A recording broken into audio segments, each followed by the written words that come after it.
बहुत शुक्रिया। इस सत्र की अध्यक्षता कर रहे आदरणीय प्रोफेसर अनिल राय जी, अलीगढ़ मुस्लिम विश्वविद्यालय से आए श्री अजय विसारिया जी, डॉक्टर आसिफ उमर साहब, हमारे विभाग के साथी अध्यक्ष प्रोफेसर नीरज कुमार, सरोज जी, प्रेमलता जी, वशिष्ठ जी, अनिल जी, अनिल कुमार जी, मुसव्विर साहब, मुकेश मिरोटा साहब। बात करना बहुत मुश्किल है और बहुत आसान भी। वाइस चांसलर साहब ने जो गुफ्तगू की उसके बाद ऐसा लगता है कि सारी गुफ्तगू बेमानी है और सारा पस मंजर उन्होंने स्पष्ट कर दिया। तो बहुत बहुत आभार उनका कि हमें एक राह दिखाई कि हम इस तरह आगे चल सकें। रहीम की कविता के विषय में सोचते हुए मैं पहले स्पष्ट कर दूं कि मैं भक्ति काल का नई विशेषज्ञ हूँ, ऐसे ही थोड़ा बहुत पढ़ना लिखना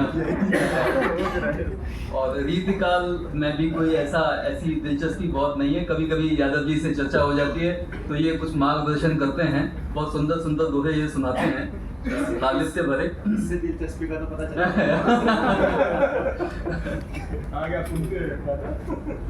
जी।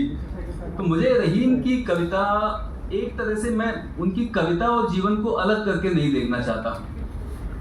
अगर हम उनके जीवन और उनकी कविता को मिला दें तो ऐसा लगता है कि वो मानवीय गरिमा का एक समूचा महाकाव्य है।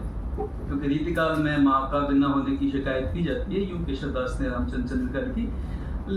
लेकिन इस तरह अगर हम, क्योंकि अम्मी ये जो रहीम है इनके यहाँ हर तरह का रंग है, प्रेम का भी रंग है और कामोद्दीपन भी है।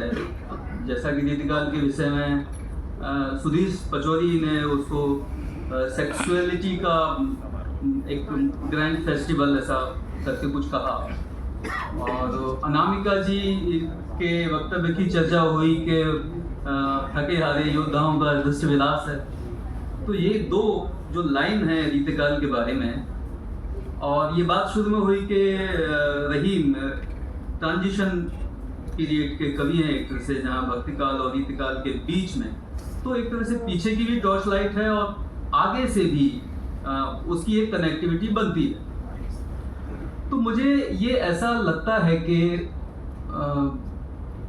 जैसे एक कविता असल में क्या है कि समग्रता में देखने की चीज़ है। जो कवि जीवन को समग्रता में नहीं देखता वो कवि तो होगा, लेकिन महान कवि के तौर पर उसको उतनी प्रशंसा, एडमायरेशन नहीं मिलेगी। लेकिन होता यह है कि जब जीवन को हम महाकाव्यात्मक स्थिति में देखते हैं तो कवि कुछ कमजोरियों का शिकार भी होता है। वो प्रसाद जी के बारे में भी है, मुक्तिबोध ने जब उन पर किताब लिखी तो वहाँ बहुत सारी समस्याओं का जिक्र किया। वैसे ही अनामिका जी की दृष्टि को सामने रखें और सुबह यादव जी ने नगर शोभा का जिक्र किया, तो मुझे ऐसा लगता है कि आज हम रहीम पर ये जो सेमिनार कर रहे हैं तो पिछली बातें तो ठीक हैं, अभी जो नए स्टूडेंट्स हैं उनके लिए इसमें क्या है आगे, क्योंकि बहुत सारी किताबें तो लिखी जा चुकी हैं और आपको मालूम है, ठीक है, इतिहास की दृष्टि से उसका एक महत्व है। लेकिन मुझे ऐसा बराबर लगता है कि ये जो नगर शोभा है या जो स्त्री दृष्टि है, यही निकष हो सकता है रीतिकाल के कवियों को फिर से अध्ययन करने का।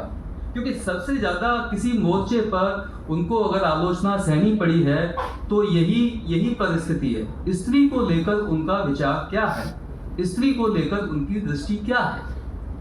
जैसे रहीम का वो दोहा के कि रहीमन धागा प्रेम का मत तोड़ो छिटकाए, तोड़े कहीं छिटकाए है कहीं चटकाए है, दो वर्जन है। लेकिन इसमें भी मुझे छिटकाए शब्द ज्यादा बेहतर लगता है, क्योंकि छिटकाने का मतलब आप और अक्सर दिन में यही होता है कि एक कोई वाक्य होता है उसके बाद दिन समाप्त हो जाता है। खैर, बहरहाल यह है कि टूटे से फिर ना जुड़त जुड़त गांठ पड़ जाएगा। अब ये तो एक स्थिति है जिसमें रहीम की दृष्टि को हम देखते हैं, और वाइस चांसलर साहब ने भी कहा कि वो जो फारसी का उन्होंने जिक्र किया कि मैं ये नहीं हूँ, मैं ये नहीं हूँ, कुछ भी नहीं हूँ वगैरह वगैरह, वो एक सूफीज़म का जो कॉन्टेक्स्ट है। लेकिन जब हम नगर शोभा की तरफ आते हैं तो आश्चर्य होता है ये देखकर कि स्त्रियों के प्रति क्या दृष्टि रहीम की बनती है। तो आप देखेंगे कि इसमें इतनी तरह की जातियों का जिक्र है, और मीना बाजार को लेकर भी तरह तरह की बातें हैं इतिहास में कि उस मीना बाजार में क्या होता था और किस समाज की स्त्रियां उसमें थीं। तो एक तरह से मैं केवल नाम दूंगा क्योंकि मेरे पास किताब है। ब्राह्मणी, प्रजापति, खतरानी यानी शतरानी, जौहरिन, कैथनी, चितेरिन, बरईन, सुनार, बनियाइन यानी कि बनिया की पत्नी, रंगरेजिन, बंजारी, कुमार, कुमारिन, लोहारिन, कलवारी, काछिन, कसाइन, तेलिन, भटियारिन, पटवा, गांधिनी, रजपूतनी, तुर्किन, भाटिन, डोमनी, नटनंदिनी, कुंदीगरिन, धुनियाइन, नागरचिन, दलालिनी, बाजदारिनी, जिलेदारिनी, मेरे ख्याल से जिलादी से आगे जाके किसी से बना होगा, भंगेरिनी, बाजीगरिन, घासिन, डफालिनी, गढ़बारिन, महावतिन, चमारिनी, धोबिन। ये जितनी स्त्रियां हैं मीना बाजार में, और उसमें इन सब का चित्रण रहीम ने एक एक दोहे में ऐसा किया है कि हमारे सामने कामोद्दीपन का एक पूरा संसार खुलने लगता है, और ऐसा लगता है कि ये एक एरोटिक आर्ट गैलरी इस पूरे काव्य में हमको दिखाई देती है। मैं ये नहीं कहना चाहता कि रहीम की कविता केवल स्त्री को एक भोग्य वस्तु की तरह प्रस्तुत करती है अपनी कविता में, या उनकी जो अभिरुचि है वो सामंती पितृसत्तात्मक अभिरुचि है।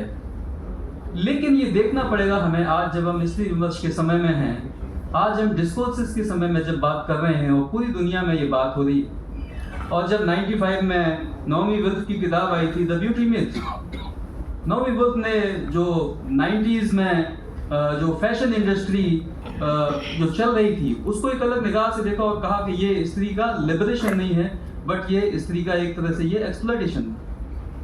तो मुझे लगता है कि इस पूरे काव्य को देखने की हमें फिर से ज़रूरत है, और इसमें ये देखना पड़ेगा कि किस तरह रहीम के कवि की संवेदना, प्रेम की संवेदना और स्त्री को एक बॉडी इमेज के रूप में प्रस्तुत करने वाली संवेदना है, उससे अलग है। या फिर हमको नए सिरे से इस बात पर विचार करना पड़ेगा कि भारत एक ऐसा समाज है, भारत एक ऐसी संस्कृति है जहां स्त्री को हम क्या उस वेस्टर्न लेंस से देखना चाहते हैं जिसको हम फेमिनिज्म के लेंस के तौर पर जानते हैं, और हम ये भी देखते हैं कि भारत में फेमिनिज्म को लेकर भी बहुत सारी आलोचना होती है, और कई ऐसे चिंतक हैं, विद्वान हैं जो उससे सहमत नहीं हैं, और ये कहते हैं कि स्त्री का जो पारंपरिक सांस्कृतिक रूप है वो उसको उसके कमोडिफिकेशन में ही महत्वपूर्ण है, उसी के रूप में उसकी पूजा होनी चाहिए, उसी के रूप में उसको समझना चाहिए। तो मैं समझता हूँ इस दृष्टि से भी देखने की ज़रूरत है रहीम को। समय क्योंकि ज़्यादा नहीं है मेरा ख्याल है।